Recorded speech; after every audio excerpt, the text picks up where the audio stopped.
My alcoholic mother-in-law tried to sabotage my pregnancy by mixing strange things into my food, so I responded with a bold decision that left her empty-handed. I'll get straight to the point. My mother-in-law and I don't have a good relationship. We've never had one. My mother-in-law has always been rude to me right from the start. Now, you might be thinking that the reason she is this way is maybe because she's overprotective about her son, right? Well, no. She is this way because she doesn't like the fact that I'm a good wife to her son. For context, my husband, Rick, had a very rough childhood with my mother-in-law. You see, my mother-in-law is the sort of woman who never believed in marriage, so she would constantly be dating random men.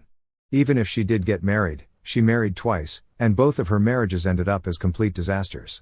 Rick is her oldest child from her very first marriage. He has told me that his parents were extremely toxic together and would sometimes even have physical fights, which Rick unfortunately witnessed. My mother-in-law has always been an alcoholic, so she would sometimes go for hours drinking, forgetting to feed Rick. His biological dad was better. As a result, Rick was forced from a very young age to step up and take care of himself. When his dad left his mom, my mother-in-law started using drugs, so Rick had to take care of her as well to ensure she wouldn't end up dead somewhere in the streets. When it was time for him to go to college, he had had enough of my mother-in-law, so he immediately moved out to his dorm for a new beginning. My mother-in-law would guilt-trip him, saying he abandoned her. She would also force him to give her part of his monthly wages from his part-time jobs. Rick felt guilty about abandoning the only parent he had left, so he gave in to her demands. In his third year of college, my mother-in-law married again and had a daughter named Susan. Rick knew the kind of mother she was, so he was always gentle and kind to his stepsister. It's impressive how close Rick and Susan are even today. Once my mother-in-law married again, she stopped asking Rick for everything since she then had a husband to fulfill her needs and got busy raising Susan. When Rick joined his first job at our company, he met me. I'm a year older than him and his senior at work. I have to say that from our very first meeting, I noticed how attractive he was, but being a working professional, I never thought about crossing the line. It was only 8 months later, when Rick finally confessed that he had always had a crush on me, that we decided to go out on our first date. Once we knew that this was what we wanted and were serious about each other, we disclosed our relationship to HR. Fortunately, our company doesn't have any strict policies against coworkers dating as long as it is reported beforehand. Rick has always told me that my coming into his life has changed him for the better. I don't know how true that is, but I have to say that after I came into his life, I started noticing how much control his mother had over him. She would waste no opportunity to gaslight him and try to paint herself as this innocent victim. Every time she and Rick had a disagreement, she would put him down by remarking that he was exactly like his father. This would hurt Rick since his dad had abandoned them, and it was very painful for him to relive it. When I came into his life, I encouraged him to have healthy space from her so she wouldn't be able to affect him so much. Since we've been in a relationship, I've noticed a positive change in Rick. He has stronger boundaries with my mother-in-law now. Rick is the sort of man who loves bragging about his partner, me, even though I sometimes might get embarrassed. He is very open when it comes to complimenting me. It's one of his best qualities, which I absolutely adore. Whenever Rick and my mother-in-law talked, he would tell her how much he loves being with me and how well I take care of him. I guess this is how my mother-in-law first started resenting me. Rick would always tell her how his life is so much better now with me in it and how he has never been this happy. My mother-in-law would then try to gaslight him and say how she sacrificed so much for him, but Rick would retort that it was he who sacrificed his childhood taking care of her while she drank and did drugs. My mother-in-law hated hearing this since, according to her, the past should remain in the past, and she would then scold Rick for bringing it up. One night, when Rick and I were living together, my mother-in-law showed up at our doorstep in the middle of the night, crying about how she couldn't live with her husband anymore. It turns out my mother-in-law had cheated on her husband with a complete stranger at a bar. When this stranger found out that she was married, he promptly found my mother-in-law's husband through Facebook and sent him a message apologizing for sleeping with his wife and explaining that he had no idea she was married. Understandably, her husband was furious and confronted her about it, but she refused to apologize, saying it was just a one-time mistake and that if he was a real man, he should forgive her and fight for their relationship. Fortunately for the husband, he was done being manipulated by her and promptly kicked her out. This is why she showed up at our doorstep, begging Rick for help.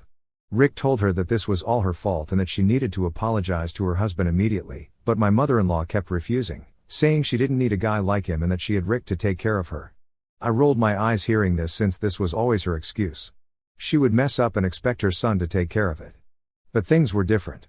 I was living with Rick, so I told him privately that his mother could not stay with us for long and that she needed to find her own accommodation since I couldn't deal with her drama. Thankfully, Rick agreed, and after we let her stay for a week, during which my mother-in-law did absolutely nothing around the house, she left. She would leave her dirty dishes on the counter or in the sink and her dirty laundry on her bedroom floor, expecting me to clean up after her. She would demand that I cook her favorite meals, and on days when I was too tired to cook, she would taunt me about how bad of a partner I was for ordering takeout and claim that her son deserved much better than this. I kept quiet since this was her first time staying with us, and I was trying my best to be mature. I once also discovered that she had been smoking in our kitchen, as she left her cigarette butt on the floor for me to clean up. Living with her was a nightmare, and as soon as the week passed, I talked with Rick about asking her to leave. He sat her down and calmly tried to talk to her about it, but hearing this, my mother-in-law erupted in anger. She started saying how he was being insensitive and that, as his mother, he should take care of her as long as she needed without question. She continued to say that she had every right to stay at our place and that he was being disrespectful by asking her to leave. I scoffed when hearing her words and told her that she was wrong. This was our place, which both Rick and I were paying for, so she had absolutely no rights to anything here without my permission. I continued, telling her how we had been more than welcoming to her for a week, but she had done nothing to make it easier on us, and now it was time for her to give us our own space. Rick agreed with my words and added that she should probably try to apologize to her husband or maybe go live with her sister. This is when my mother-in-law erupted in anger again, screaming at Rick, asking how dare I talk to her this way and saying that this was not my business, so I should just keep my mouth shut. Now, I'm not a woman who takes crap from anyone, so I calmly told her that her time of trying to control and manipulate everyone was done, and we didn't appreciate her trying to bring her drama into our place. I told her she needed to leave immediately. Her eyes widened in shock upon hearing this, but Rick interjected, saying that she should never speak to me this way again. He reminded her that I was his equal partner and that he didn't appreciate anyone talking to me like that, especially after I had taken care of her this whole week.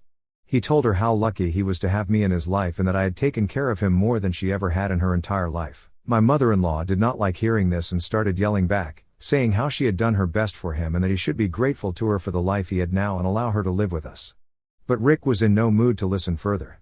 Ultimately, she had to pack up and leave the very next day. We found out that she went to live with Susan. This incident just made our relationship with her even worse, but I have never regretted standing up to her. Anyway, I guess this is why she has always been competitive with me and continues to resent me. When Rick and I got married, she warned him, saying that he would regret getting married to a woman like me and that he needed to marry a more homely wife who could take care of his house. I laughed, hearing this irony coming from her, especially since she was far from being a homely wife herself. She didn't attend our wedding in protest, but honestly, no one cared. We all had the best time of our lives. Now, coming to the incident at hand, I'm 3 months pregnant. Rick and I had not informed anyone about this because I have had a miscarriage before. This second pregnancy has taken a long time, so we were extra careful and didn't want to inform people beforehand. Now that we are out of the danger zone, we felt it was appropriate for us to inform our loved ones. We wanted to surprise everyone, so we called everyone for an intimate gathering at our place. Rick wanted his mother to be present, and I agreed since, regardless of our relationship, I wanted our child to be loved by everyone. When people started arriving, they would notice my belly and take a moment to process before exclaiming in happiness. Everyone was so happy for us and was excited, asking if we had come up with baby names. When the doorbell rang, my mother-in-law arrived. I was shocked to see her walking inside arm in arm with a new man. I looked at Rick, and he looked equally shocked. She then introduced him to everyone, saying this was her fiancé and that she was getting married in a few months. My mouth dropped open. I couldn't believe how unbelievably entitled she was to not even inform us about her new partner yet show up at our place to make the announcement. Irritated, I looked at Rick, and he was pissed as well, but we didn't want to ruin the moment, so we politely congratulated her. As I walked up to shake her hand and introduce myself to her new fiancé, my mother-in-law suddenly spotted my belly. I watched her smile falter as she looked from me to Rick angrily. She then asked loudly if I was pregnant, and I nodded. Everyone around us started exclaiming how wonderful the news was.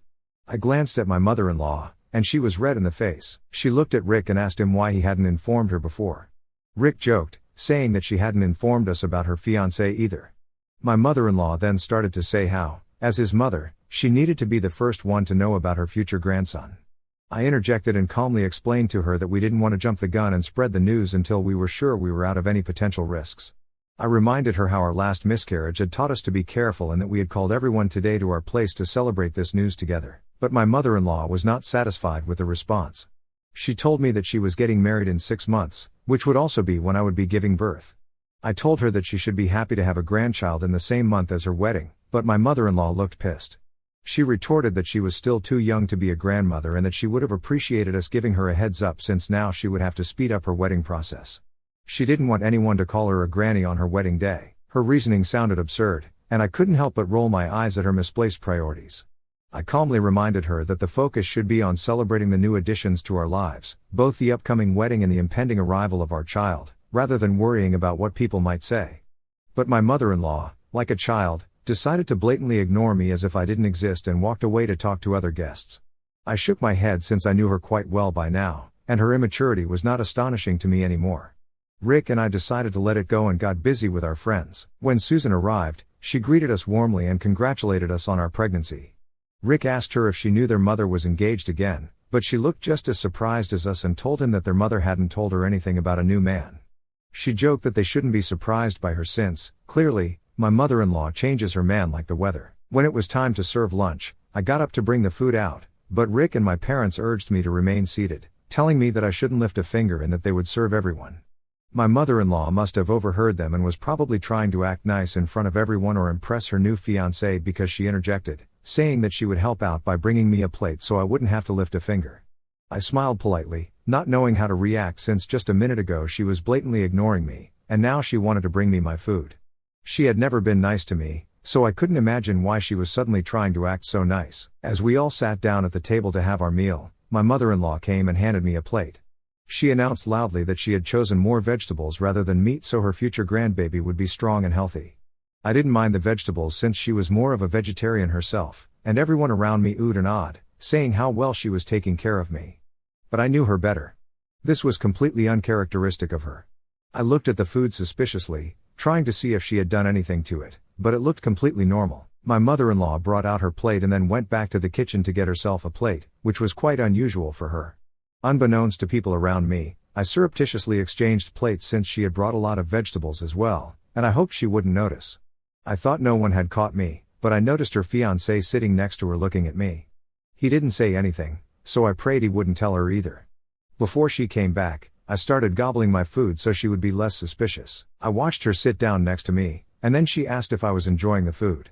I told her I was, and she told me that I should try out the salad that she had brought me, as apparently new mothers should eat more salad. I nodded and kept eating. My mother-in-law then took a bite of her food, chewed it slowly, and immediately spat it out loudly in front of everyone. My eyes widened in shock as I saw her looking at the plate closely. While others asked her if everything was okay, this was the very plate she had given me and that I had exchanged with hers. She took a sip of her drink but continued to cough, so she excused herself to go to the bathroom. I immediately whispered to Rick that we needed to talk since I didn't want to make a scene in front of everyone. Worried that she had intended to harm me by mixing something with my food, I told him what had happened. He looked at me incredulously when I recounted the entire thing and then asked me if I was sure about this. I nodded and told him that I didn't know what she had mixed into the food, but I did exchange her plate with mine, and that he could ask his mother's fiancé about it if he wanted. Rick assured me that he was going to take care of it. I tried to stop him, saying that we could confront his mother later, but he wasn't having it. He stormed into the house immediately, and I saw him talking to his mother's fiancé. I couldn't hear their conversation, but Rick was visibly furious. His mother returned from the bathroom, looking confused and concerned. She tried to approach the situation casually, but Rick cut her off in a firm and controlled voice. He asked, "Did you do something to my wife's food?" The question hung in the air, and everyone around the table fell silent, sensing the tension. My mother-in-law stammered, denying any wrongdoing and acting innocent. She claimed that she only wanted to make sure I had a healthy meal for the baby. Rick wasn't buying it. He warned her loudly that if she didn't confess right then and there, he would call the police. Everyone looked at them, confused, as no one had any idea that I had exchanged plates and that she had eaten from the plate she had originally given me. My mother-in-law tried to get out of it by saying she had done nothing and that it was probably just our wild imagination, but I walked into the room and told everyone what had happened. My mother gasped in shock and disdain and asked me if I was okay. I nodded and turned my head to my mother-in-law, who looked furious that she had been caught. With everyone staring at her and judging her for what she had done, she finally confessed that she had just mixed large amounts of salt into my salad as a harmless prank. My eyes widened in shock, and I asked her why she would ever do something like that. My mother-in-law tried to justify it, saying that salt was not going to kill me or anything, and I would have probably just gone and puked like she did, so it was not a big deal. Before I could even react to her callousness, Rick looked like he had lost his mind and started shouting at her. He told her she was crazy for doing something like this and that she needed to be reported. My mother-in-law scoffed, saying that this was being blown out of proportion and that salt could never kill anyone. She continued, saying how, as a new mother, I should get used to puking, so this prank was clearly not a big deal. My mother, who had never before disrespected my mother-in-law, marched up to her angrily and said, "How dare you play with my daughter's health, especially during such a special moment? You should be ashamed of yourself. How dare you jeopardize the well-being of your own grandchild? You've gone too far, and I never want to see you near my daughter again." Rick chimed in, saying that what she had done was outright crazy and that her actions were unacceptable. He asked her and her fiancé to leave immediately. My mother-in-law, realizing the severity of the situation, attempted to downplay her actions, insisting it was just a joke, but not a single person came to her support. The atmosphere was tense as Rick escorted his mother out, and I remained standing, still processing what had just happened. Our friends and family came up to me, offering their support. Everyone's excited mood had been brought down by my mother-in-law and her immature actions.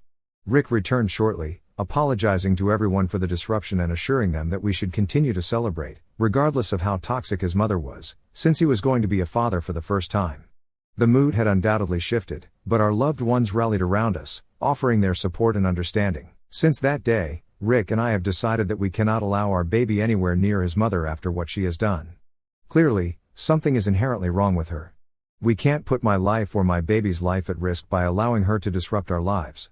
Will I be the asshole if we cut her off from our lives? To everyone asking why we are even feeling guilty for cutting her off, even after what she did, it's because Rick has never had a healthy relationship with a parent. He and his mom clearly have a toxic relationship, but it's not always easy for a child to cut off their parent, no matter how difficult they are. But because it is now about the health of our baby, Rick seems to have made up his mind about it. I just don't want him to regret anything, which is why I wanted some unbiased opinions from everyone. He has decided to talk to her separately, as I don't have the energy to face her ever again. Hopefully, things go well. Unfortunately, things have not been going well with our plan to cut off my mother-in-law. First of all, Rick went and talked with her about our decision, and they had a huge fight, which was quite expected. But after that, knowing that we don't want her in our lives, she keeps showing up at our place unannounced. She mostly does this during the weekday, knowing that Rick would be at the office and I would be home alone. Luckily, we already have cameras installed, so I never open the door for her. She hasn't done anything crazy but comes around with chocolates or flowers. I never touch those things since I have paranoia now in case she has done something to them. Rick always comes back home and throws them straight into the bin. It's unsettling to live with this constant anxiety, and it has taken a toll on my mental well-being as well. We are hoping that eventually, she is going to give up since she is blocked on our phones, and we don't open the door for her either. My parents have been worried for me ever since the incident, and my mother comes over and stays with me whenever she can. For now, I'm just trying my hardest to focus on this journey of becoming a mother and being as healthy as possible for my child. Remember when I wrote that my mother-in-law would continue to show up at our place, hoping to talk to me? Well, a few weeks ago, after repeated attempts to contact us, she left a letter in the mailbox. I opened it hesitantly, half expecting some manipulative plea or guilt trip. To my surprise, the letter was more of a formal apology. My mother-in-law expressed regret for her past actions, acknowledging the harm she had caused.